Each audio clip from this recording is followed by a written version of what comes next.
masama. Wala namang masama pag pinagbigyan namin, ganon. Wag lang siguro lalampas.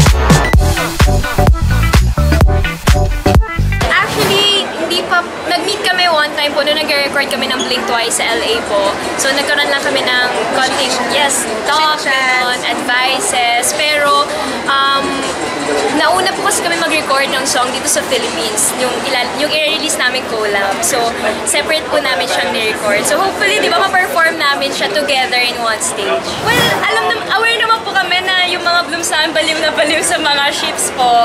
And as long as healthy naman yung pag-ship nila, di ba, wala namang masama pag pinagbigyan namin, ganon.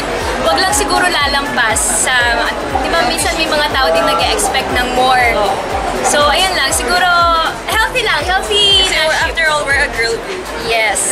More music. Yes, more songs, more collaborations, and sana talaga ma-dominate natin ang international stage. Siyempre, sobrang laking impact nito. Like sa Philippines, top local artists, and sobrang laking award nito. Kaya sobrang grateful kami. And if you would ask, you know, the Beanie trainees before, if makaka-receive kami ng ganitong award, sabihin namin, imposible.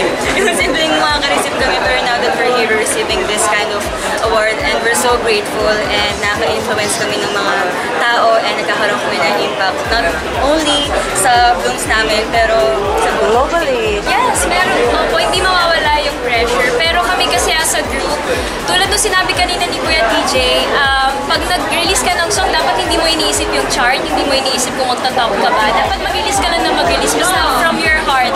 Diba? Mag-resonate naman yan eh.